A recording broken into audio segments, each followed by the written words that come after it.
Historia de Uruguay, época colonial. El juramento de los 33 orientales, óleo de Juan Manuel Blanes. El territorio uruguayo fue poblado desde varios miles de años atrás, como lo testimonian los cerritos de indios, la gruta del Palacio en Flores y los recientes hallazgos en Mataojo, Salto. Otros hallazgos significativos son los antropolitos, solitos y ornitolitos. Los pobladores de Uruguay en el momento de la conquista ibérica eran principalmente los minuanés, además de charrúas, guenovas, boanes, arachanes y chanaes. Existía además el pueblo de los llanos, que pertenecía a los yes mestizados o aculturados con los charrúas. Contrariamente a lo que ha sido la opinión dominante durante gran parte del siglo XIX y el XX, las investigaciones arqueológicas y etnohistóricas recientes han revelado que el poblamiento del territorio uruguayo por parte de los charrúas fue mayormente posterior a la conquista europea.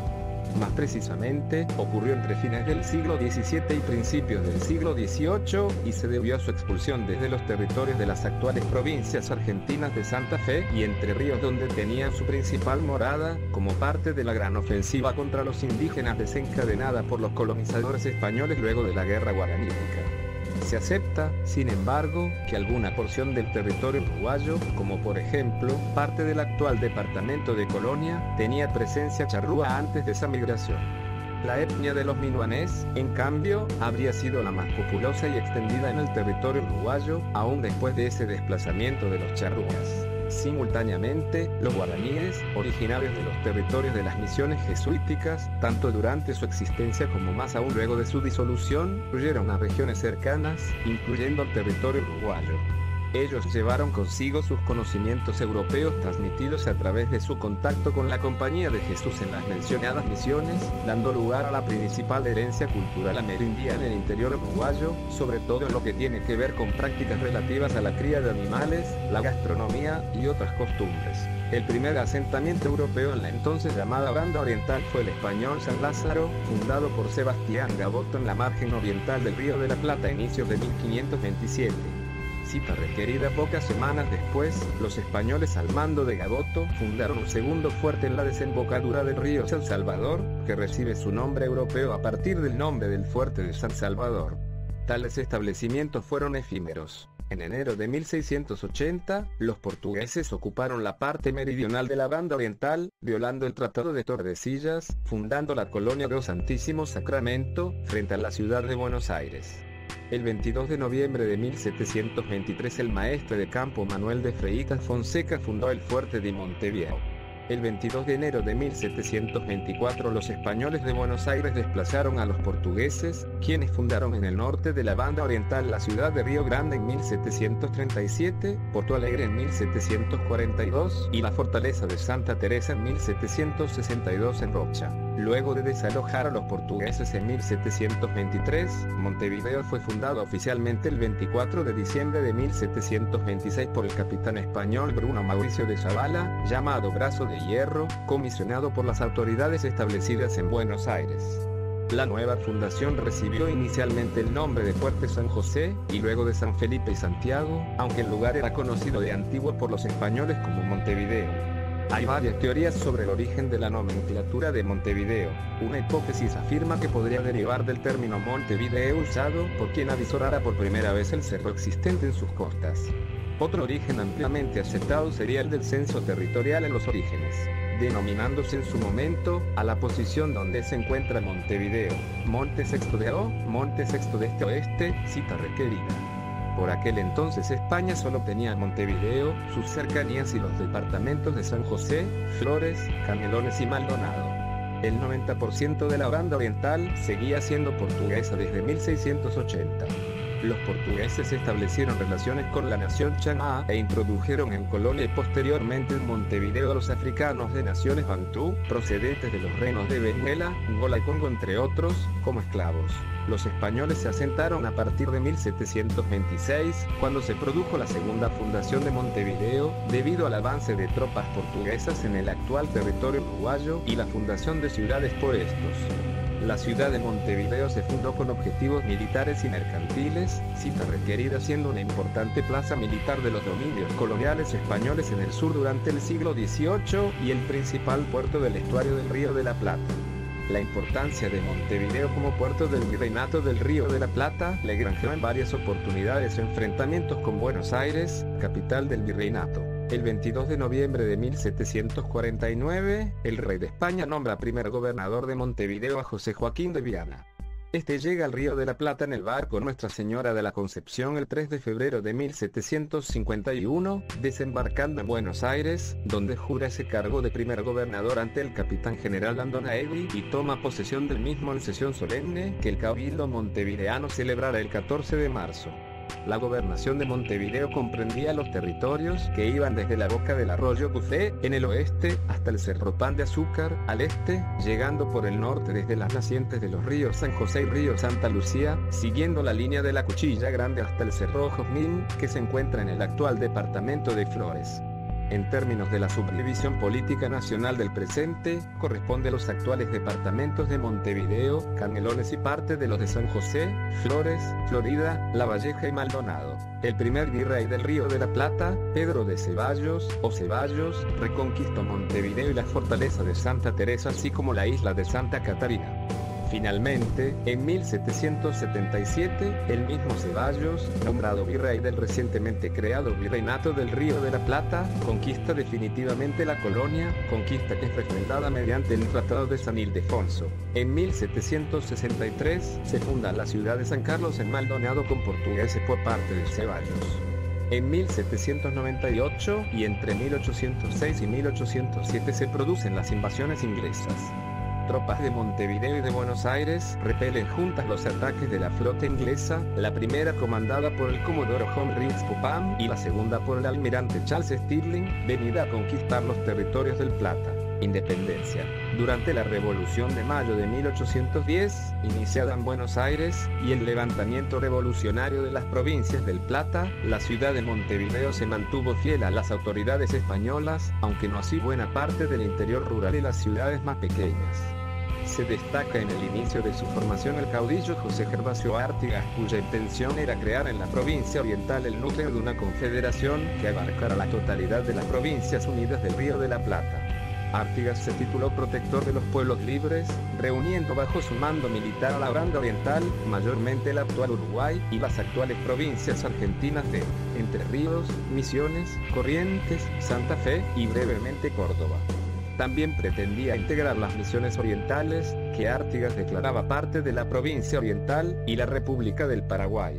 En 1815 Artigas convocó a la reunión de un congreso de esas provincias, el Congreso de Oriente, en el Arroyo de la China, actual Concepción del Uruguay en Entre Ríos, para tratar de solucionar sus problemas con el gobierno de Buenos Aires. Durante la invasión luso-brasileña Artigas centró sus operaciones desde el campamento de purificación. Durante su breve periodo como líder y gobernante de la banda oriental, Artigas promovió la implementación de un avanzado programa de desarrollo social que incluía una reforma de las estructuras agrarias, a través del Reglamento Agrario del año 1815, en el que se establecía un reparto de tierra con sentido social bajo la consigna de que los más infelices sean los más privilegiados. Dentro de esta categoría, dicho reglamento menciona a los negros, los zambos y las viudas pobres con hijos, entre otros.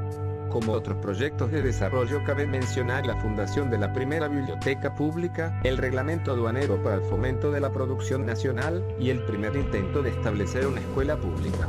Este proceso llega a su fin con la invasión de los portugueses a través del Brasil. En 1816 la banda oriental cayó bajo el poder del Reino Unido de Portugal, Brasil y Algarve. En 1821 el Congreso Cisplatino decidió la incorporación del territorio a Portugal con el nombre de Provincia Cisplatina. En 1825 se produjo una revolución conocida como la Gesta Emancipadora de los 33 Orientales, inmediatamente continuada con la Guerra del Brasil, entre el Imperio y las Provincias Unidas del Río de la Plata. Esta concluyó con la constitución del Estado Oriental del Uruguay en 1828 luego de firmada la Convención Preliminar de Paz. Las guerras civiles y el exterminio de los indígenas desde la independencia, Uruguay intentó incorporarse al mundo occidental por medio de la expulsión de uno de los pueblos indígenas supervivientes, conocidos como los charrúas, para quedarse con sus tierras. El 18 de abril de 1831, siendo presidente el general Fructuoso Rivera y ministro de guerra el general Manuel Oribe, se llevó a cabo la matanza del Salsipuedes, en la que murieron cerca de 30 charrúas, la más importante de una serie de batallas con los pueblos originarios, que tuvo como resultado la emigración de muchos charrúas hacia Brasil y Argentina. Esta batalla fue el corolario de una guerra que antecedió a la llegada de los españoles al Río de la Plata, entre la nación charrúa y la guaranítica, esta última protegida por el general Rivera. Los primeros 40 años del nuevo país fueron testigos de una gran inestabilidad política. Los continuos enfrentamientos entre blancos y colorados dieron lugar a la llamada Guerra Grande y al largo sitio de Montevideo, con el país dividido entre dos gobiernos rivales, y que presenciaron graves intromisiones en sus asuntos internos por parte de la Argentina y el Brasil. A esa guerra siguieron una serie de golpes de Estado y revoluciones, que llevaron a Uruguay a participar en la larga y costosa guerra de la Triple Alianza contra Paraguay. Solo después de la Revolución de las Lanzas, en 1872, comenzó una etapa de resolución más pacífica de las situaciones políticas, aunque siguieron ocurriendo pequeñas guerras civiles hasta 1904.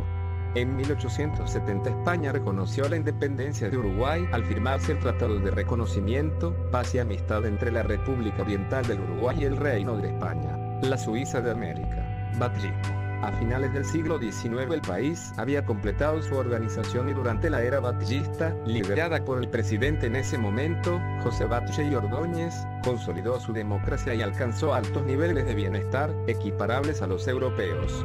Debido a esto, Uruguay comenzó a ser conocido internacionalmente como la Suiza de América. 82-83 Uruguay fue uno de los primeros países en establecer por ley el derecho al divorcio, menos 1917, y uno de los primeros países en el mundo en establecer el derecho del sufragio femenino. Además, fue la segunda nación del mundo que, siguiendo los postulados de José Pedro Varela, estableció por ley un sistema educativo gratuito, obligatorio y laico, menos 1877. Hubo una bonanza económica dada con las consecuencias de la Segunda Guerra Mundial, cuando se empezó la industrialización del país, donde por años se dejó de importar productos manufacturados europeos y a fabricarse en el territorio nacional. Así se tuvo una de las más bajas tasas de desocupación.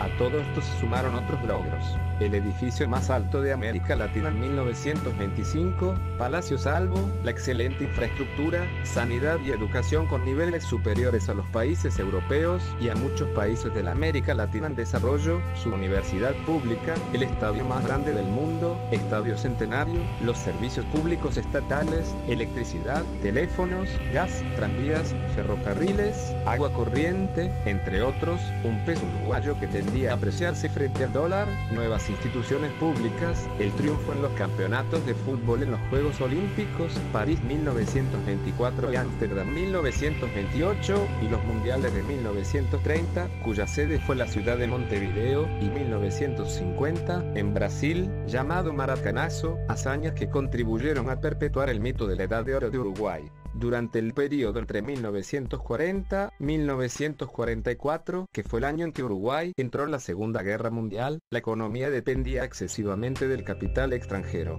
Uno de los problemas de Uruguay fue que dependía en un 100% de la energía que provenía del exterior, y por ello la mayor parte de los beneficios que se obtenían volvían a salir sin dar beneficio alguno al país. Por ello, el crecimiento y la evolución de Uruguay se vieron muy mermados, ya que la salida del capital no ayudaba a la inversión nacional. La era de la exportación. A finales del siglo XIX, el motor del crecimiento de Uruguay, como el de muchos otros países de América Latina, fueron las exportaciones.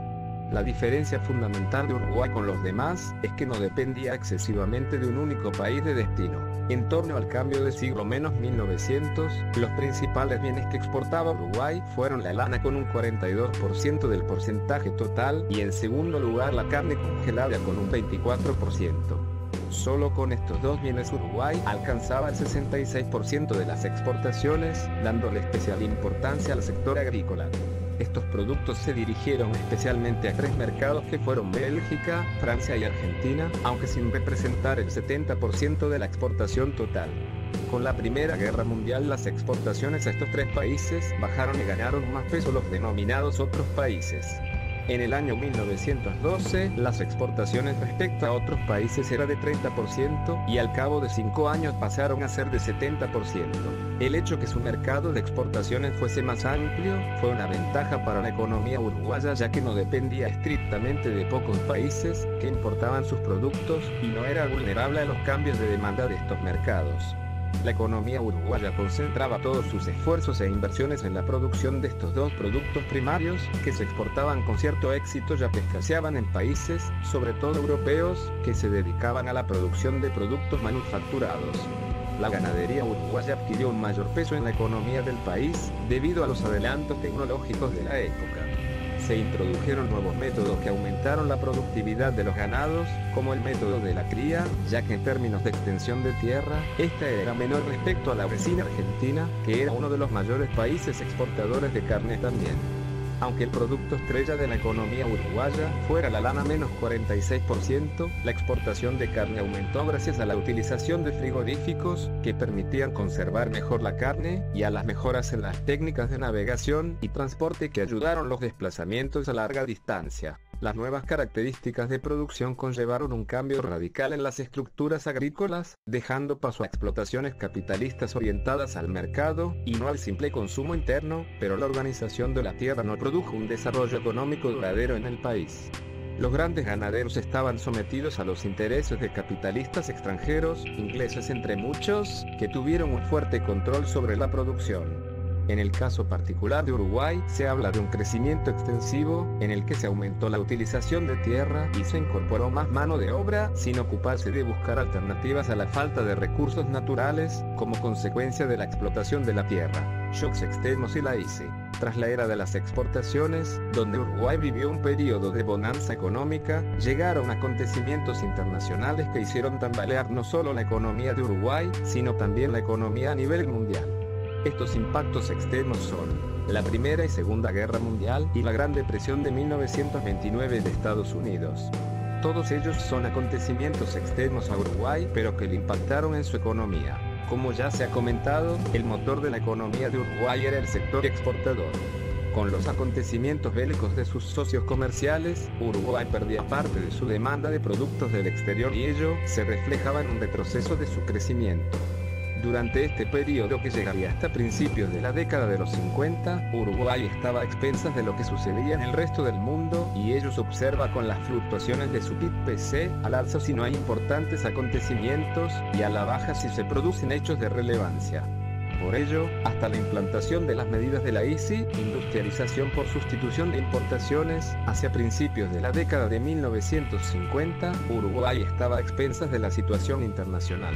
En 1950 llegan las ideas en Latinoamérica de dejar de ser economías basadas en el sector primario para pasar a producir ellos mismos las manufacturas que hasta el momento habían importado ICI. En Uruguay, por su limitada expansión geográfica y la restricción que esto suponía para desarrollar un mercado interno potente, las medidas de industrialización tuvieron menor repercusión que en los países vecinos. Algunas medidas sí que llegaron a ser reales. El gobierno central tomó partido e impulsó numerosas empresas y se intentó importar más bienes de capital que de otro tipo para el cambio de sistema económico. Pero, como se ha comentado, para Uruguay no está nada claro que las medidas sí tuvieran la suficiente importancia como para que se diese un cambio de modelo productivo. En cambio, el déficit público que se iniciaría aquí tendría consecuencias más adelante. La agitación política y social en Uruguay en esta época tampoco ayudó para el despegue de su economía. Deterioro económico. Hacia 1955 se inició una crisis económica que afectó también a las instituciones políticas. Durante la década de 1960 hubo un continuo proceso de deterioro social y económico con un notable aumento de la agitación de sectores gremiales de izquierda. Simultáneamente, se registraba la actividad de unos 10 grupos revolucionarios, entre los que destacan los Tupamaros, que se inclinaron por la guerrilla urbana. Al mismo tiempo, durante la década del 60 y 70 actuaron organizaciones de ultraderecha, como la Juventud Uruguaya de Pie, JUP, y el Comando Casa Tupamaros, CCT, conocido como Escuadrón de la Muerte. Las Fuerzas Armadas utilizaron a su favor el deterioro que asolaba al país, asumiendo protagonismo paulatinamente. Estos hechos condujeron, 10 años después, a un golpe de Estado que instauró una dictadura cívico-militar. Dictadura. Artículo principal. dictadura cívico-militar en Uruguay, 1973-1985.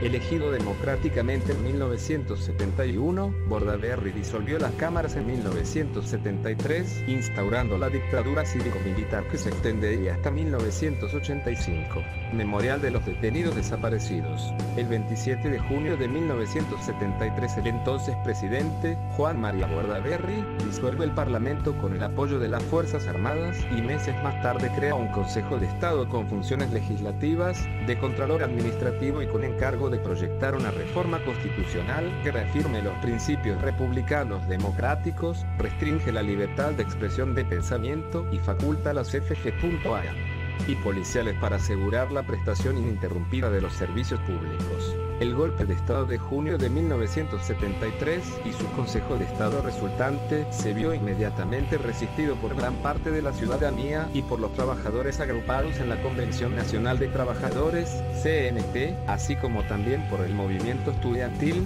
principalmente representado por la Federación de Estudiantes Universitarios, FEU, de la Universidad de la República, quienes realizaron una huelga general de 15 días de duración, la más larga de la historia hasta el momento. Las Fuerzas Armadas detuvieron a dirigentes de izquierda y a otros ciudadanos sin posición política, acusándolos de sedición durante todo el tiempo que duró la dictadura militar, es decir, hasta 1985, así como también, durante breves lapsos, a connotados dirigentes de los partidos políticos tradicionales como Jorge Batlle Ibáñez y Luis Alberto Lacalle de Herrera, quienes posteriormente serían presidentes de la República con la vuelta a la democracia, entre otros. Los integrantes de partidos de izquierda fueron recluidos en casi total incomunicación y sufrieron torturas físicas y psicológicas, comprobadas posteriormente por organismos como la Cruz Roja Internacional, mientras que los de los partidos tradicionales fueron liberados, sin dejar por ello de ser sospechosos en todo momento y sometidos a vigilancia permanente. En las cárceles uruguayas murieron cerca de un centenar de prisioneros políticos y continúan desaparecidas otras 140 personas 86. En 1976, al terminar Bordaberry su mandato constitucional, ante la convicción de que el caos político que había vivido el país era responsabilidad de su sistema político, propone a la Junta de Comandantes en Jefe de las Fuerzas Armadas una reforma del sistema institucional del país, eliminando los partidos políticos y sustituyéndolos por corrientes de opinión en un sistema de corte corporativista, idea que no es compartida por los militares. Las desavenencias entre Bordaberry y los militares generaron la crisis política de junio de 1976, que culminó con la remoción del presidente y la designación interina de Alberto de Micheli para ocupar la primera magistratura. De Micheli, quien hasta entonces había ejercido la presidencia del Consejo de Estado, asume la presidencia de la República el 12 de julio. Como primeras medidas de su gobierno, procedió a firmar las actas institucionales 1 y 2, por las que suspendía hasta nuevo pronunciamiento la convocatoria a elecciones generales, previstas para noviembre de ese mismo año, y se creaba el Consejo de la Nación. En cuanto a lo que se refiere a la política económica, de Micheli ratificó el Plan Nacional de Desarrollo creado en 1972 durante el gobierno de Bordaberry. La política económica aplicada procuraba una reformulación radical de las bases del funcionamiento económico del país, una nueva alianza entre los militares y la tecnoburocracia, encaminada a la transformación de las estructuras productivas del comercio exterior, de la distribución del ingreso, de la demanda y de los precios relativos, en un marco de amplia liberalización y apertura de la economía. Finalmente, el 1 de septiembre del mismo año, de Micheli delega la presidencia a Aparicio Méndez, exministro de Salud Pública, quien asume por un periodo de 5 años. Retorno a la democracia. Julio María Sanguinetti, primer presidente constitucional del Uruguay luego de la dictadura, ocupó su cargo en el periodo 1985-1990 y, tras su reelección en 1994, también en el periodo 1995-2000. El 30 de noviembre de 1980 la ciudadanía rechaza el proyecto de reforma constitucional propuesto por el régimen dictatorial, dando comienzo a un lento proceso de apertura política. El 1 de septiembre de 1981 asume la presidencia el general Gregorio Álvarez, quien en 1984 llama a elecciones, si bien con ciudadanos y partidos políticos proscritos. Tras realizarse ese mismo año, sale triunfante el Partido Colorado. Durante los primeros días de 1985 Álvarez deja el mando en manos del presidente de la Suprema Corte de Justicia en ejercicio, Rafael A. Diego Bruno y, finalmente, el 1 de marzo de 1985 el gobierno retornó a los civiles con la asunción de Julio María Sanguinetti como presidente. En febrero y marzo de 1985, los partidos políticos mayoritarios votaron a ley de amnistía que extinguió los delitos políticos, comunes y militares conexos con estos, cometidos a partir del 1 de enero de 1962. Se exceptuó de la amnistía a los autores y coautores de delitos de homicidio intencional consumados, a cuyo respecto solamente se dispuso la revisión de las sentencias por tribunales civiles.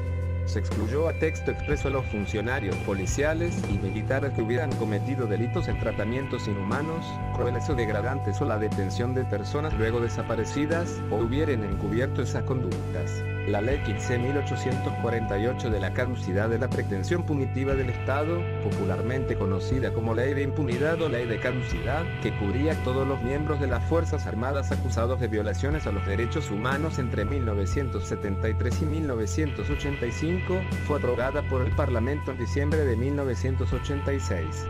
En los años siguientes se llevó a cabo una campaña de recolección de firmas para impulsar un referéndum para anularla. El 16 de abril de 1989, luego de que más de un 25% de la ciudadanía uruguaya habilitara por su firma el referéndum, se llevó a cabo el mismo, con un triunfo del llamado voto amarillo por el color de la papeleta, que ratificaba la ley, con un margen de 57% contra 43% respecto al voto verde, por su anulación. El triunfo del voto amarillo significó no anular la ley de caducidad y mantener la amnistía a los delitos cometidos durante el gobierno militar. En los comicios de noviembre de 1989 resultó electo Luis Alberto Lacalle, del Partido Nacional. En 1994 Sanguinetti resultó electo por segunda vez. En 1996 se pone a consideración de la ciudadanía una reforma constitucional que instaura por primera vez las elecciones internas y el balotaje. Dicha reforma resulta aprobada por escaso margen en el plebiscito. Siendo así, en 1999 triunfó Jorge Batlle, del Partido Colorado, como resultado de este nuevo sistema. Crisis económica, política y social del año 2002. Jorge Batlle y sus ministros dejan la sede del Departamento del Tesoro de los Estados Unidos, abril de 2003. El entonces presidente del país, Jorge Batlle, reunido con el expresidente de Estados Unidos, George H.W. Bush, en Uruguay, junio de 2003. En julio de 2002, en uno de los momentos más candentes de la crisis bancaria, el senador del Frente Amplio, Alberto Coriel, se encargó de la interpelación del entonces ministro Alberto Bención, en la cual todos los miembros del Frente Amplio y algunos pocos del Partido Nacional le pidieron formalmente la renuncia al cargo. Esto no sucedió, pero se removió a Rodríguez Batlle. A mediados de julio se hizo público el rechazo del Partido Nacional, hasta entonces aliado del gobierno de Batlle, para con la política económica que se estaba llevando. Fue entonces que junto con el Frente Amplio, volvieron a pedir la renuncia de Bención y esa vez tuvieron mayor suerte. Bención dejó el cargo el 20 de agosto y asumió Alejandro Achugarri, 87, quien entonces se desempeñaba como senador por el Partido Colorado. Achugarri, que acababa de sufrir la pérdida de su esposa tras una larga enfermedad, se mostraba reacio a asumir en el cargo. Sin embargo, Batlle encontró en él lo que buscaba, un ministro más político que técnico. Batlle puso al senador en una situación comprometida, y le planteó que si no asumía como ministro, él debería renunciar a la presidencia de Luis Hierro López, tendría que tomar las riendas del país. Finalmente, acepta el cargo diciéndole: yo a usted lo quiero y lo respeto como un padre. Bueno, los hijos no le dicen que no a sus padres. Al momento de la asunción de Achugarri, renunció Rosario Medero, la representante blanca en el directorio del Banco Central, a pedido de su sector político. El 30 de julio, se decretó el feriado bancario. El gobierno de Batlle se excusó diciendo que fue un pedido expreso del FMI para proceder a la liquidación de los bancos del Grupo Peirano. Dicha decisión tuvo como objetivo detener la fuga de depósitos que la plaza financiera uruguaya venía sufriendo desde el 2001, ya que muchos ahorristas argentinos acudieron a sus ahorros en Uruguay al verse imposibilitados de sacar dinero en su país. Los cajeros automáticos se quedaron sin dinero, las casas cambiarias vendían el dólar a 38 pesos y lo compraban a 24. El feriado bancario finalizó el lunes 5 de agosto. La noche del 31 de julio dejó como saldo el primer saqueo a un supermercado en las proximidades del Palacio Legislativo. El 1 de agosto se produjo una ola de estos fenómenos que sacudieron a la ciudad de Montevideo. Fueron más de 30, y esta vez sucedieron en zonas marginales. Muchos comerciantes expresaron su voluntad de no reabrir sus comercios el día siguiente por temor a ser saqueados. El ministro del Interior, Guillermo Stirling, intentó tranquilizar a la población anunciando un refuerzo de la vigilancia policial para ocasiones futuras. El 2 de agosto no hubo ningún saqueo, sin embargo, una ola de rumores invadió la ciudad. Se rumoreó que una horda de personas se dirigía hacia el centro de Montevideo, saqueando todo lo que tenían a su paso. Los comerciantes cerraron sus puertas al instante y el centro de la ciudad quedó desolado. Se dispuso un fuerte operativo policial y la Fuerza Aérea sobrevoló la capital mediante helicópteros en busca de la horda de saqueadores que nunca llegó y quizás nunca existió. Mientras en el país reinaba el caos, en Estados Unidos Isaac Alfie comandaba la delegación que Laclede había mandado para formar un grupo de trabajo con delegados del gobierno norteamericano. Jacques Collier, director del FMI, había dado la orden de no prestar un dólar más a Uruguay. Finalmente Estados Unidos acordó con Uruguay un préstamo puente de $1.500 millones destinados a capitalizar los bancos estatales. Ese fue el comienzo del fin de la crisis económica del país. En noviembre, el Partido Nacional decidió retirar a los ministros Antonio Mercader, Álvaro Alonso, Carlos Cat, Sergio Abreu y Jaime Trobó de sus cargos en el gobierno de Batlle, ya que querían desligarse de él. La crisis del 2002 dejó cifras devastadoras para el país. Tal es el caso de la tasa de suicidios, que aumentó un 12,6%, es decir que 2 uruguayos se suicidaban por día, y se registraban muchos casos de intentos de autoeliminación. Como consecuencia económica directa de esta crisis, el salario real tuvo una fuerte caída, llegando a su piso entre los años 2003 y 2004 con una pérdida del 22% respecto al año 2092. Por su parte, la tasa de desempleo trepó a un máximo en el año 2002 del 17%, subiendo 3,5 puntos porcentuales respecto al momento de asumir el mandato 93. Hacia el final de su gobierno, los índices de desempleo revirtieron su tendencia, ubicándose en cifras inferiores a del momento de su asunción. Por el contrario, la caída sufrida por el salario real no pudo ser revertida, ubicándose en el año 2005, 18,6 puntos porcentuales por debajo de las cifras del año 2000. Primer gobierno de izquierda. Tabaré Vázquez, presidente del Uruguay entre 2005 y 2010, y a partir de 2015 hasta 2020. En las elecciones presidenciales de 2004, resultó electo el socialista y oncólogo Tabaré Vázquez, candidato por la coalición izquierdista Encuentro Progresista Frente Amplio Nueva Mayoría con el 50,6% de los votos, alcanzando la victoria en la primera vuelta y logrando un parlamento con mayorías absolutas. Tabaré Vázquez perteneció al Partido Socialista Uruguayo durante más de 25 años, se desafilió del mismo en diciembre del 2008 por discrepancias filosóficas en su posición respecto a la despenalización del aborto, no obstante sin dejar de continuar siendo una persona de profundos ideales socialistas. En las elecciones municipales de 2005 el Partido Nacional obtuvo 10 intendencias, el FNM obtuvo 8 y el Partido Colorado obtuvo 1. José Mújica, expresidente del Uruguay, 2010-2015. En las elecciones legislativas de octubre de 2009 el Frente Amplio vuelve a lograr la mayoría parlamentaria con el 48% del total de sufragios, contando votos en blanco y anulados, en tanto que el Partido Nacional resultó segundo con un 29,4%, el Partido Colorado tercero obteniendo un 17,5%. La votación del Frente Amplio no logró la mayoría absoluta del total de votos emitidos, incluidos los votos en blanco y anulados, entonces la elección presidencial se definió el 29 de noviembre de 2009 mediante un balotaje entre el izquierdista José Mújica del Frente Amplio y el derechista expresidente Luis Alberto Lacalle Herrera del Partido Nacional. José Pepe Mújica resultó electo como presidente de Uruguay y sucesor de Tabaré Vázquez. La fórmula del Frente Amplio obtuvo el 52,4% de los sufragios, mientras que el otro candidato, el expresidente blanco Luis Alberto Lacalle, 1990-1995, logró el 43,5%, de acuerdo con los resultados de la Corte Electoral 94. En torno al 4% de los sufragios fueron en blanco anulados. En la primera vuelta del 25 de octubre pasado, Mújica, del gobernante partido de izquierda Frente Amplio, y Lacalle, del Partido Nacional, habían sido los más votados, 48% y 29,1% respectivamente, pero ninguno logró la mayoría. En su discurso de toma de mando, realizado el 1 de marzo de 2010, Mújica reafirmó la necesidad de que el país contara con políticas de Estado. También planteó como un objetivo primordial de su administración la eliminación de la indigencia y la reducción de la pobreza en un 50%. 95. En las elecciones departamentales de 2010, el Partido Nacional obtuvo 12 intendencias, recupera 3, pierde 1, el Frente Amplio obtuvo 5, pierde 4, conquista 1, y el Partido Colorado obtuvo 2, gana 1 más. Gracias por ver el video, espero que te haya gustado.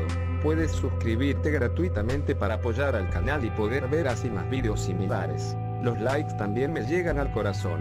Muchas gracias y hasta la vista.